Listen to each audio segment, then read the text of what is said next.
What's exciting about the Earth Security Initiative is that it's really a new kind of collaboration between these different sectors: environment, food security, land tenure, investments, risk management, reinsurance, all of these sectors coming together and talking about land as a crucible for how we'll be managing the planet's risk of assets, financial, natural, and social capital, and also as we find opportunities to do what we ultimately need to do.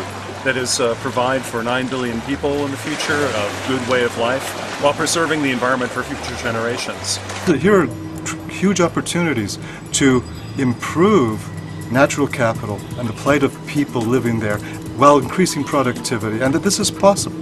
So we've got, coming out of this, I think, a very powerful, very compelling, evidence-based story which changes the way we think about the leverage we have over the future. We have to find means to ensure food security for a growing population under energy, water and land stress. And I think the agenda being discussed here is that how do we get people who are willing to do that, who have the money to do that, who have the brain to do it, and you have the political power to do it, how can we bring them together? I'm really looking forward to working more closely with some of the academics on transferring their data use in their world across to mine and to the investor base. So yeah, data. Ensuring secure land rights is not just an issue of protecting the people, it's really a due diligence and a risk management issue for the people who are investing in these areas. So we can't stress that enough.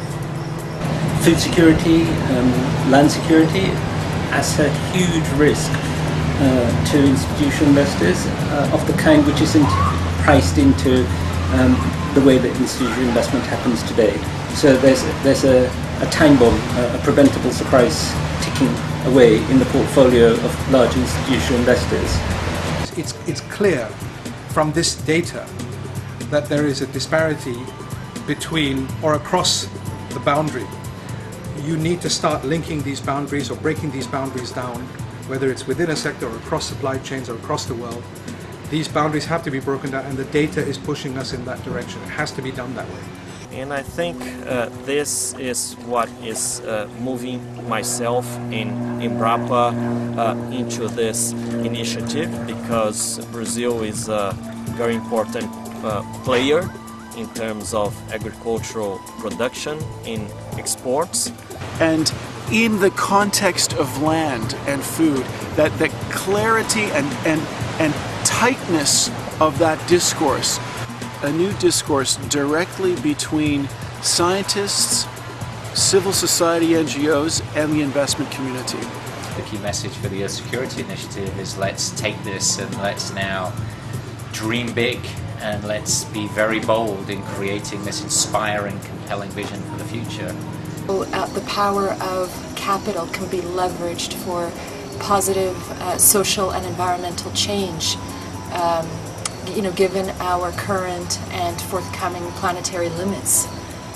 The energy and common purpose of the people coming together at this ESI meeting in Wasan Island has inspired us all. It's been spectacular. It has opened up, I think, a very clear pathway to transform the sense of frustration we all have with a sustainable development agenda, and create a very practical vision for how land investments can become a driver of the resilience, the peace and the prosperity that we now need to put in place.